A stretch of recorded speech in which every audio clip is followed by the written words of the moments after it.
Élixir et venin. Un recueil de poésie par Artemis Carabelli.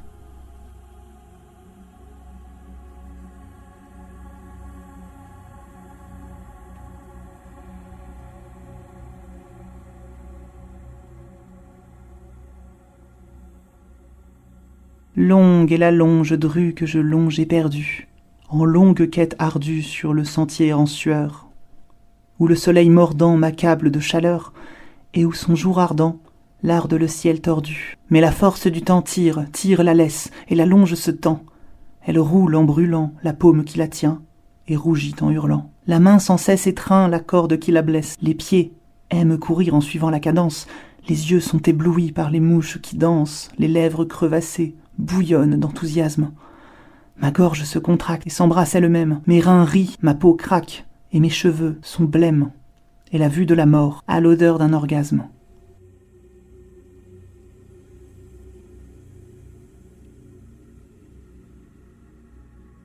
Mouvement revient, et renouveau, espoir des fins, niveau zéro.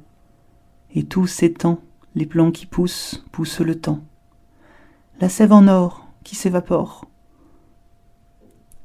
Les bourgeons crèvent, rythme du son, pollen de vie, explose sur moi. Jaillit l'envie de sauts sans fin, de sursauts ivres, de nouveaux livres, de chants malsains. Prends mon bassin, d'une joie sans heurts et sans cervelle. Je balaye de mes yeux l'espace sans jumelles. Autant de flashs que d'hypothèses, autant d'orgasmes que d'éclats, thème d'un soir, projet d'une vie, chacun tissé à la minute. Souffle, entraîné à l'absolu. Le corps suivra, il suit toujours. S'il ne suit pas, ce sera court.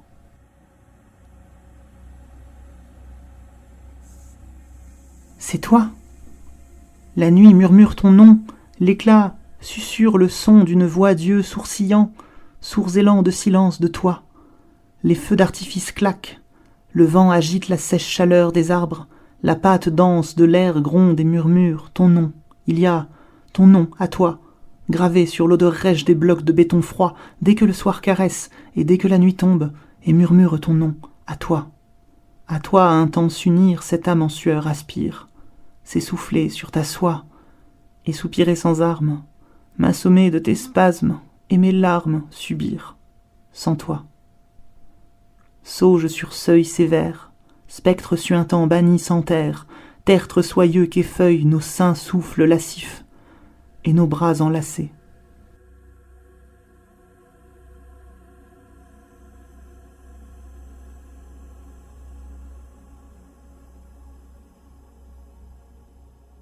Quel malheur si c'était en bouteille, ta voix, coulante et frottée d'ombre, douce et puissante comme seul le silence sait l'être. Quel malheur, ton chant, ton creuset de lave dans les yeux qui regardent les choses autour de moi, qui se promènent sur mon épaule et qui caressent ma gorge et qui roulent en arrière, le souffle entr'ouvert de tes lèvres teintes et huileuses, couleur de pan. Quand il drague mes oreilles, quel malheur si c'était en bouteille. Ton sens perçant, et ce que tu fais des choses, en les entourant de tes bras et en les dispersant. Quel malheur si elle tarissait, ta souplesse surhumaine pour danser sur ce que tu portes. Quel malheur si la source était mise en bouteille. Parce que j'ai marché un bon nombre de jours pour l'atteindre et que je n'ai peut-être jamais aussi peu regretté une ascension. Mais j'ai peur. Mais tu coules. J'essaie de te boire assez car tu coules, limpide, furieuse, fraîche, chaude, fumante, parfum d'un sous-bois neuf du monde, et plus vieux que le temps, et plus jeune qu'un battement. Mais tu coules, entre mes mains heureuses.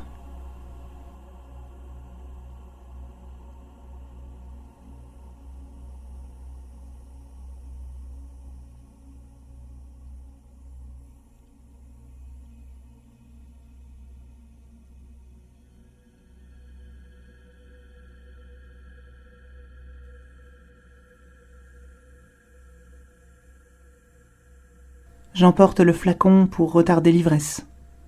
Je garde la recette que nous avions créée, je ne l'améliorerai pas en ton absence. Comment ton absence pourrait-elle améliorer quoi que ce soit ? J'emporte tous les ingrédients. Avec eux, si j'étais une vraie sorcière, je pourrais t'invoquer, toi, te rappeler là, recréer l'évidence de ta présence, avec une seule mèche de tes boucles et leurs reflets de feuilles baroques, leurs vibrations de vitrail sur le grain de ta peau, un peu d'essence d'orange nacrée, de pêche corail aux pointes de sel, et un peu d'huile. De l'huile, extraite hier des fruits de joie les plus sincères. Le jus, infus de peur, que tu portes sur toi pour qu'il n'atteigne pas n'importe qui. L'eau de ce bain où tu as rêvé à nous. Cette vague de l'océan qui imite tellement bien les autres qu'on dirait qu'elle les suit. La salive d'un spectre dont tu as ramené le goût hors du sommeil, comme on emporte un souvenir, pour me le raconter. J'emporte un regret frelaté, un distillat, un marc amer, miel et levure, sirop de sève, j'emporte une goutte de ça. D'un seul regard de toi, une flamme brune de toi, un grand puits sombre où il fait doux et frais. Et j'emporte tout ça comme, à l'emporte-pièce, j'emporte une promesse que je ne ferai pas. Un seul soupçon de toi et 30 aiguilles secouent chaque fibre de mon dos, et un geyser sans flamme qui bombarde mon ventre, une défonce inconnue, un élan assommant de brutalité, juste comme un choc électrique, une foudre qui court quand je regarde ta bouche et que j'écoute tes yeux et que je vois tes yeux et quand tes mots me touchent, quand ma calme inertie rencontre ton magma. Tu irradies un feu qui n'est pas de ce monde, qui est de là où j'ai longtemps puisé ma force, payant chaque once d'une agonie. C'était vraiment gratuit, depuis le début? Comment tu peux donner autant sans le savoir? Comment est-ce que je peux, aussi nettement, l'un que l'autre, quand je ferme les yeux, te sentir et te voir?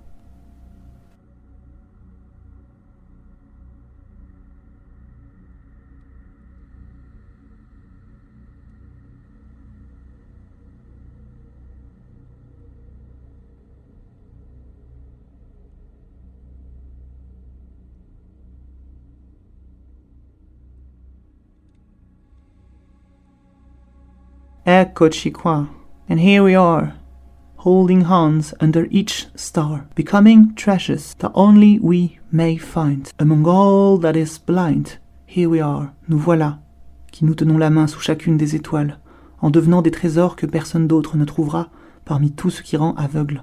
Nous voilà. Nous nous aimons par pur accident, par essai, par jeu, par et si. Mais j'ai l'impression qu'à chaque caresse, à chaque fois que je te sens, que ça arrive enfin, après des siècles à l'espérer, ça ne pourrait pas être plus faux, et ça ne pourrait pas sonner plus vrai. Car nous voilà, l'âme d'une chouette et d'un phénix qui danse, à coups de bec vorace et de clignements d'ailes, nous voilà. Tu somnoles sereine en repoussant deux mains, et moi, sous le duvet goût de miel de ta peau, ma parole évanouie quand j'y pose la main, j'imagine une terrasse de nuit, jardin de marbre et d'eau, où j'entends les grillons, et ce grand ciel sans pluie, là, entre nos lèvres. Nous voilà à aimer sans peur de mal le faire, enlacées et secrètes, blessure contre blessure, dans le nid, où sourit l'écho de ton parfum, aspirant la vie à la gorge l'une de l'autre, comme deux succubes succombent enfin, d'être de force et d'âme égales. Oh, nous voilà, lovés dans l'arrière-cœur, où personne ne nous voit.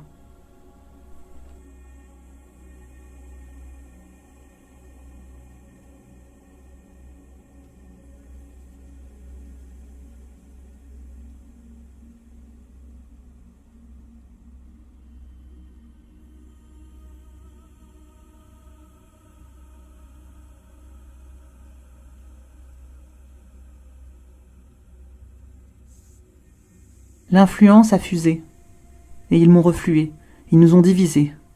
Ils se sentent visés par leurs propres ogives, miel à mon ventre, hurlant, givre à ma peau, grisant. J'ai deux êtres, tu vois.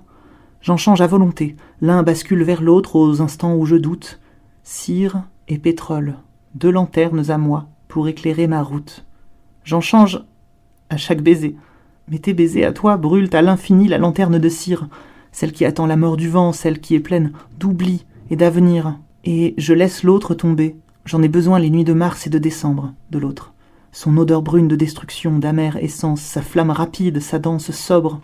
Sous sa lumière, je les affronte et je ne crains rien. Mais celle-là ne me sert plus quand tu me tiens sous ton aisselle et que j'inspire contre ta gorge.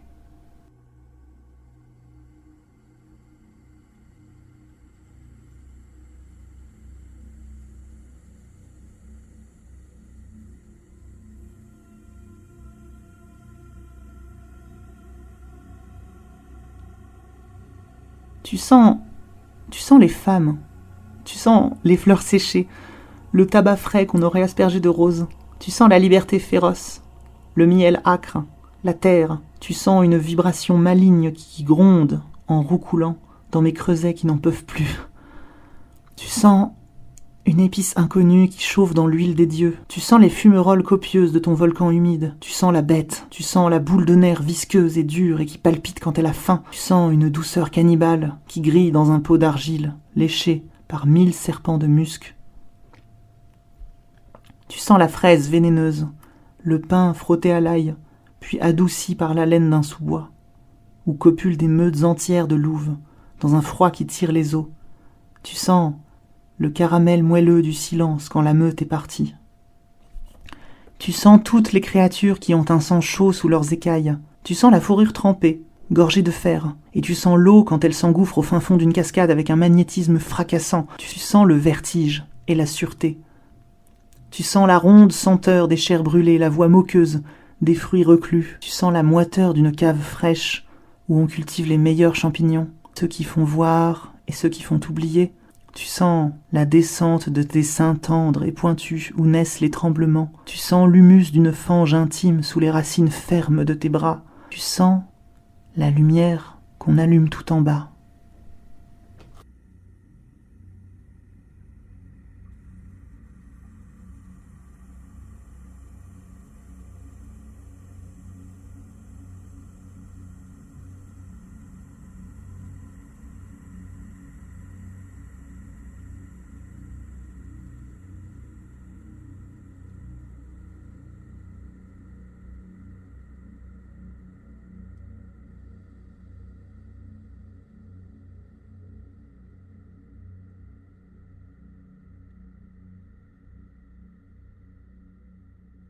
J'ai un peu perdu mes notions communes de l'anatomie avec toi. Je veux maintenant qu'on accorde et mélange nos 6 bras respectifs. Une conversation où on démontrerait plusieurs points à la fois, avec leurs contre-arguments et leurs dépassements. Nos débats ressemblent à des ébats et nos ébats sont des débats, mais je n'ai pas vraiment envie de me débattre. Mon corps est trop flou ou trop polymorphe, j'ai envie d'écrire de la pornographie alien avec des formes étranges et nouvelles, j'ai envie que tu me couvres de ton chapiteau, que tu frictionnes mon entrelacs jusqu'à ce qu'il fume comme les braises, que la dureté saline de tes cônes me remplisse la vallée profondément. J'ai envie qu'on se fonde l'une l'autre par la bouche, que nos filins coulent comme du miel, se tordent au contact, chatouillés, excités, puis qu'ils se titillent, se nouent, s'attachent férocement, s'étirent frénétiquement, puis se relâchent comme un nœud de corde usée, et que les sensations fassent comme un scintillement d'explosifs. Honnêtement, j'ai envie qu'entre nous, ça soit comme un plan à 5 et à la fois comme une méditation solitaire.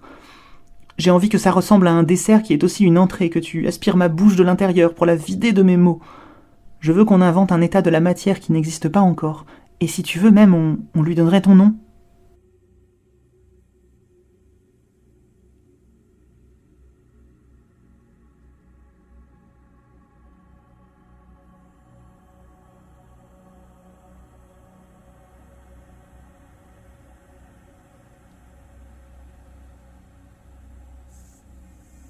Chaque œil que je t'adresse montre une ville différente que je veux explorer avec toi, si elle existe.